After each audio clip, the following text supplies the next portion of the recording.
Melissa Terito is a CPA with over 13 years of experience who has used her insights to cement herself as a thought leader in the retirement administration space. She leads a team managing over 275 retirement plans with 800 million plus in assets, specializing in 401k plan design and client consulting through Sentinel Pension.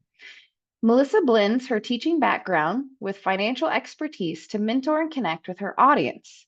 She also hosts and has been a guest on different podcasts if you would like to catch some of her other insights in addition to what we hear today. There's the Sentinel Pension Show and Louisiana Ladies podcast. I first met Melissa at the ASPA annual conference in October of 2023 in Washington, D.C., where she was leading a few seminars for their TPA Growth Summit, and I was hooked, maybe like a fangirl. I'm so excited to welcome here today Melissa Terito with a portion of her keynote presentation, Boundaries in Business, Boundaries in Business, Melissa Terito. Thank you, Jen. Okay, I get real nervous when I do virtual presentations because of the technology involved. So I'm gonna share my screen. Jen and I did a little practice really quick, so making sure that this is gonna work. And just can I get some nods that we're looking at the presentation? Yes. Okay, great. So normally I start this presentation with a story, but with that, I love this group already. Like y'all did such a good job on the boundaries. And Chris, not to plagiarize one of those photos, but the one that you said when you start setting boundaries, people lose their minds is 100% accurate. Okay, what are you doing setting a boundary? I can't believe that you would set that boundary. So I'm really excited to be here. I'll go ahead and get started, but I start this presentation every time with the story about 2018, 2019, okay, give or take a couple of months in there. So this was pre-COVID.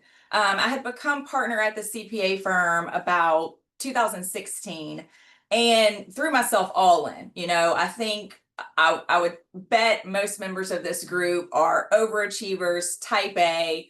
We want to do the best no matter what we're doing. Okay, I play pickleball on the side, so of course I want to be the best pickleball player possible, and I want to be the best leader possible. And at some point it just got to where it was too much. I don't know how else to explain it. It just became too much. So the story starts with me sitting in the waiting room of a therapist's office that I reluctantly agreed to go and see a therapist. I didn't really think I needed it. I'm one of those people, I didn't need a therapist. And then I've learned everybody kind of needs a therapist. So I'm sitting there and I'm filling out the client intake form.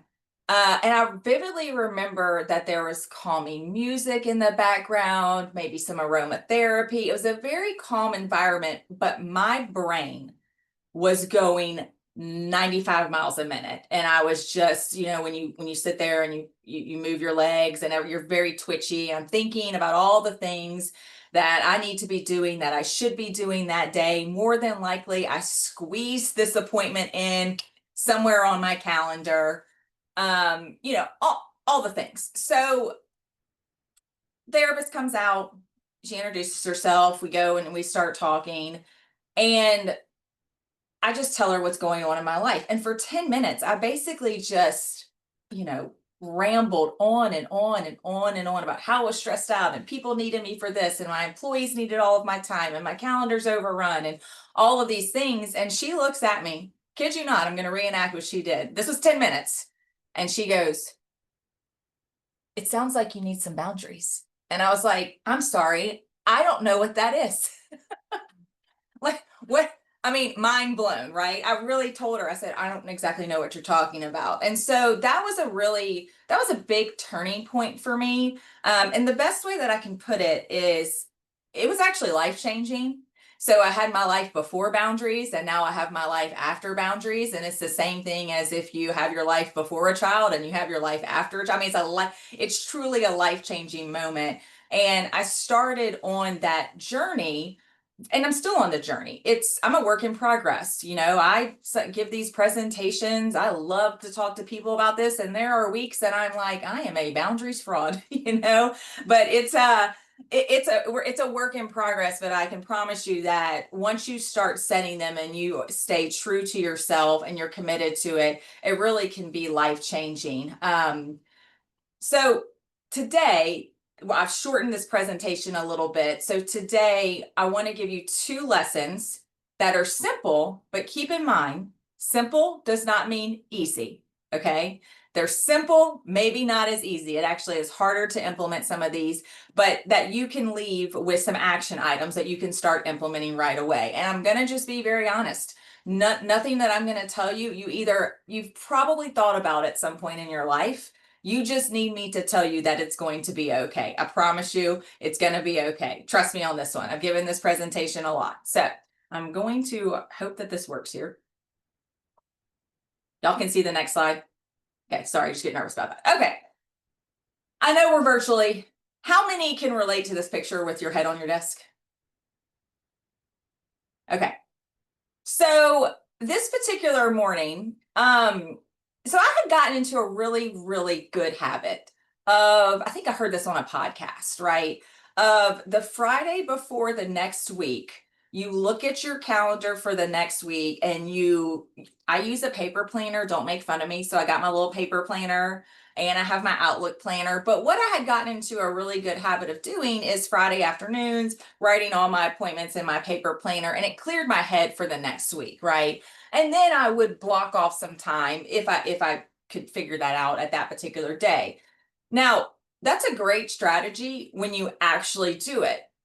I did not do that on this day. This was a Monday, and I feel like I'm an intelligent person that can do stupid things. So I sit down on a Monday thinking, I don't know what I was thinking. I thought I had different in my brain because I hadn't wrote it on my planner. I'm thinking that I've got all this time to do all these things. And I open up my calendar and I almost start crying. Okay. Like I kind of like jolt back because my calendar over the weekend, I had a couple of invites sent to me. I hadn't checked my email or done anything like that over that particular weekend. So I had the best way I can explain this is I felt like my calendar looked like a game of Tetris and I was losing. I was losing this game of Tetris. And over the weekend, so I don't know how everybody else's companies are. We have shared calendars here. So people get to look at my calendar and then they see a little white space and we need to talk to Melissa really quick. Doesn't matter that it's at 1:15 and Melissa hasn't had a break since 8. We need to talk to her. So I had all these kind of like meetings coming at me. And for the most part, my role is very much a people role, very much meetings, but there are times that I do need to catch my breath and take some time to work. So what happens and what I've noticed about myself, and again, this is something that I deal with. It's other people might not feel this way, but my mind spiraled. I mean, I spiraled when I looked at my calendar that week, like almost to where I got short of breath, like because I was thinking, how am I going to, I have so much to do. How on earth am I going to get all of this done? And then I get stressed, I get snippy, I get a little bitter. The emotions just are not good at that particular point. So unfortunately, y'all, for that particular Monday, there wasn't much I could do about my calendar, right? I just had to roll with it. I do another subtopic of this on delegating. So I did delegate at that particular point and I was able to do that. But a couple of days later, I'm sharing this with somebody in our office. She's actually our marketing coordinator. I think Jen, you had corresponded with her. She's incredibly organized. She's an incredibly organized person. And I said, Amanda, look at my calendar. Am I just like, is there something wrong with me? Should I be able to do all of this? I really, really need some help. And she said, well, I wouldn't beat yourself up, Melissa, but you need to block off time on your calendar. And that sounds like it's the easiest thing in the world to do. Like, let me just block off some time. Okay, let me go into my calendar. I've got a block here. I've got a block here. and all of that kind of stuff. So here's the tricky part in blocking off your calendar. Blocking off your calendar isn't that difficult to do. The difficult piece is your step 2 here in honoring that time. Okay. So the way that my role is between employees, we have clients, I've got referral sources, and they're all coming at me at all different directions, and they all need me, right? I always kind of joke with people that I wasn't really popular in school, but in my career, I feel really popular. I don't know how else to put that without sounding, it is what it is. But I was having a really hard time honoring that time. Okay. And also, like, we all, this is actually part of another piece of this presentation, but I find that we make things up, like what people think we kind of make up in our head, so since our calendar is public to internally to the team, I'm like, well, what am I literally overanalyze this is such a type A thing to do. What am I going to describe this time as on my calendar, right, without seeming like I'm off-putting? Okay. So there's different things that you can do. I'll just offer some suggestions. So you can, Outlook can schedule focus time. And I'm terrible about it scheduling focus time for me and actually focusing during that time. If you have a big project, I typically will just go ahead and list what that big project is. Um, but the thing about the honoring the time is that you have to make a commitment that if you are blocking off your calendar for focus time, for project time, maybe for checking on your team, maybe for getting with your boss, whatever that may be, maybe to block off your calendar at 6:30 in the morning because you want to do a workout, whatever it may be, you have to be strong in honoring that time. Okay.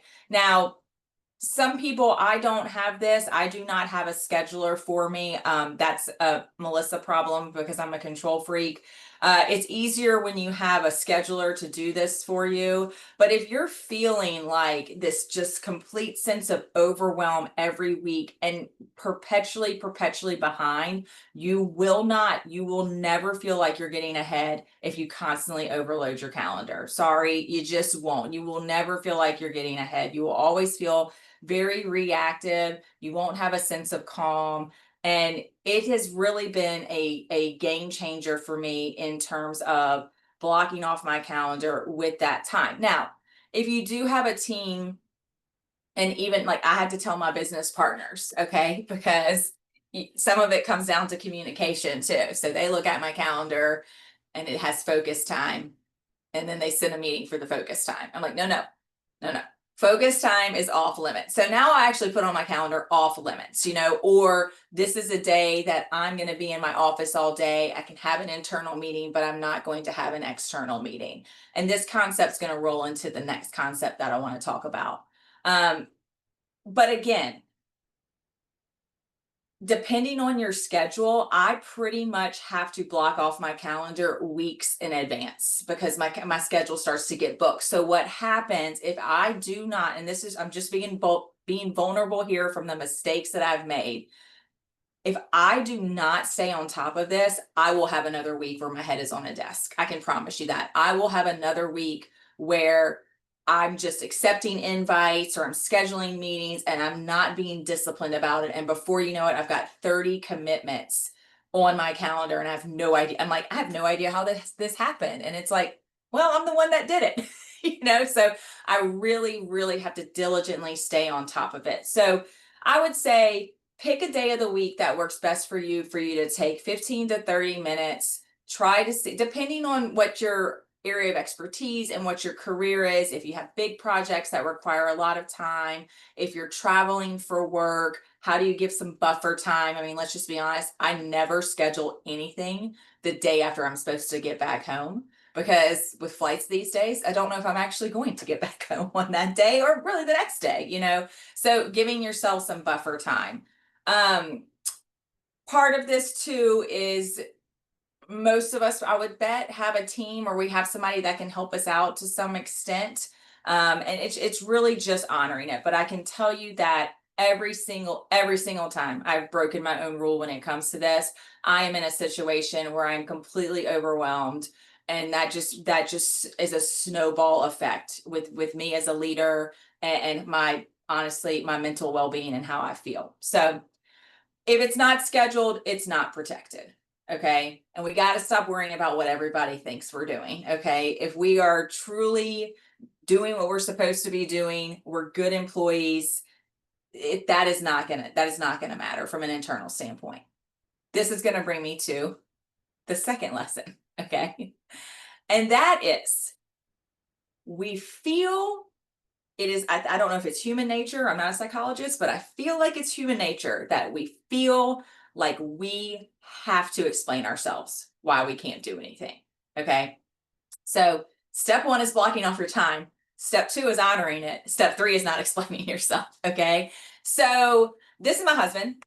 We've been married for almost 19 years and we do not have any children. But we have 2 dogs and 5 nephews and I have 50 employees. So I am good to go. But I had, Jen knows this. I work with a lot of different financial advisors. I'm not a financial advisor, but we partner with them. And when we work with financial advisors, a lot of times we start to become friends. That's the best part about my job, to be honest. And so that makes it more difficult. The whole like professional, now we're friends and now we need to set boundaries and all these things. So um, it was a Wednesday morning. I specifically remember it was a Wednesday morning. This picture, full disclosure, is not a Wednesday morning. I just liked this picture. But it was a Wednesday morning and I get a text from one of our financial advisors and it just says, "Hey, are you available this afternoon for happy hour? I want to get together." Okay. I'm a planner, y'all. I don't really like last minute things. Okay. I'm just not. I'm sorry. Maybe I'm boring, but I don't really like last minute things. And so I remember I was getting ready to come to work or go to a meeting. And did I have anything on my calendar? Like, did I truly have a commitment on my calendar that afternoon? The answer is no. I did not have a commitment on my calendar, but in my brain, what I had pre planned was for my husband and I to have a date night. Okay. So typically, we have a tendency to want to say, "No, I'm not available. I'm having a date night with with my husband." But the reality is, this financial advisor does not really need to know that, and that's not to be mean. And Chris, going back to your that people lose their minds. That's when people start to lose their minds when you say no and you don't give them an explanation because you don't owe them an explanation. Okay. If they are upset that you can't make it, that's actually their problem and not your problem if they've asked you at the last minute. Okay. So anyway, so I'm thinking, how do I respond to this? Of course, I'm over analyzing it. And I just said, "Hey, I'm not available this afternoon." I thought that was a great response. "I'm not available this afternoon. Let's get something on the calendar soon." Okay. And he didn't respond, which, I don't think anything of that anymore. Everybody's busy. It was a work day. Well, he calls me later for something else. We have about 50 mutual clients. So I talk to this particular advisor all the time. And he says, "Hey, so what are you doing this afternoon that we can't have happy hour?" Well, this is where that personal professional gets blurred, right? I've been friends with him for 10 years. I'm sure he didn't mean anything by that. And I shouldn't have said this, but I said, this was after I patted myself on the back for the text that I sent to him. And I was like, setting boundaries, did it. And then he calls me and he asked me that question. And I said, "Oh, well, Patrick and I are going to have a date night." And he says, "Well, you can do that anytime." Okay. So I just opened up the door for him to respond to that when I should have just said, "I'm not available." Per my previous text, I am not available. Okay. So I think it is just such human nature for us, especially. So that was kind of a personal, professional example, but let's talk about it from a client standpoint, right? Or if you're in sales, from a sales standpoint, or you're meeting with a referral source.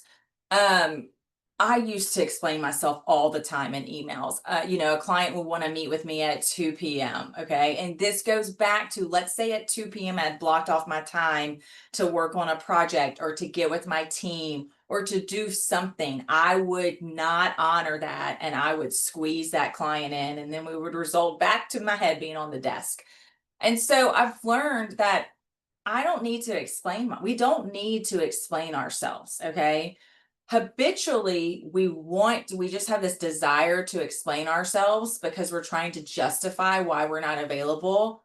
probably, and if this was in person, I would get y'all's feedback, but more than likely it's because we don't want to disappoint someone. We don't want to lose a client. When it comes from the business standpoint. So I'm just going to tell y'all, I haven't been explaining myself for years and I have yet to lose a client. Okay. So most of the time what I'm going to end up saying is something, if this is just one example, and you can do this from your personal life, professionally, no, I can't make it. Thank you for the invite. Instead of, I'm sorry I can't make it. I've got a lot of things to do that day. Da da da da da da da da. Okay. So all you need to do, trust me on this one. All you need to do is say, I'm not available at that time. How does X or X work? Okay. So my tip here is, if you are scheduling your own meetings like I am, which I probably shouldn't be because I've overbooked myself on accident so many times. But my tip that I've learned to do is, instead of giving somebody 8 different times that I'm available, because I'm trying to make them look like, no, I really am available. I'm just not available then. And I'm really sorry. Oh, by the way, don't apologize. Don't apologize for not being available. I'm really sorry I'm not available, but I'm going to be available at these other 8 times. Okay. Suggest a couple of other times. Typically, I'm telling y'all, I've been doing this for years. Typically, we're going to find a time that's going to work. Okay. Now, full disclosure, there's exceptions to this. We have, I mean, I'm in the retirement world. I don't handle the investments. I'm not sure what's an actual emergency in the retirement plan world. Like, I'm not a cardiologist trying to save lives. I'm just making sure that the retirement plan is in compliance. But clients are really good at making it seem like things are definitely an emergency. So that's, it's just very simple. So what you'll probably have to do is you'll have to type out your email, type out your reason, because you're going to be used to that, right? And then you're going to press this button on your keyboard, backspace, backspace, backspace, backspace. And then we're going to change it to, no, I'm not available. Thank you so much, client. I'm unavailable at that time. I could do this day, or sales, or anything like that. And again, that sounds really simple. And I feel like when I tell people, I mean, I have told my business partners this and they're like, I couldn't do that, Melissa. And I'm like, but you could, and you probably should. But again, clients haven't come back and asked me why I'm not available. They're just like, oh, okay, can we do this? This date works. Perfect. Got it on the calendar. Now I'm not overextended. It works for them. If they didn't set a boundary, I'm sorry, and then the other tip too is, I have learned, and this goes back to delegating, which I'm not getting too much into, is I have put a lot of emphasis on me needing to be there. And like, I realize I'm actually not that important. I have other people that can also be there for the client. And most of the time they're okay with that if for some reason I'm unavailable. My only exception to this rule is if I'm going to be on vacation or out for an extended period of time. I will say that I'm out on vacation. If you need something, we can get with my team on stuff like that. So the next slide is going to sound really bold, and I don't want you to take it literally, but I want you to just remember it. And that is that no is a complete sentence. Okay. And in the business world, obviously, I'm not saying just reply with no, but if you did, that'd be pretty bold, which I can deal. I love boldness. But the point is to be thinking about that when you're replying and when you're unavailable, when you're honoring that time that you have blocked off for either yourself or your family or a work-related function. To remember this, we really, really, really do not have to explain ourselves. We just think that we do. Society has set this expectation that we need to explain ourselves. And sometimes it's because we want to feel better. Other times it's because we don't want to let the client down, or we don't want to let somebody else down, especially in the work environment. But setting those boundaries it's just going to be life-changing. So that's it. If you scan this QR code, again, this is what makes me sweat a little bit, because I hope this works. It should take you to a couple of screens where you can evaluate the presentation, and then you get a little freebie for the boundaries that you're going to set so that you can hold yourself accountable and see how well you did.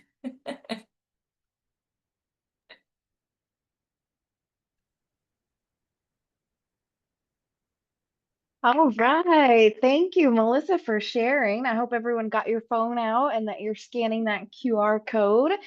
These are always so exciting. What a great presentation. Have been so excited for this and definitely got a lot out of it and found myself nodding and laughing along the whole time or covering my eyes because I was guilty.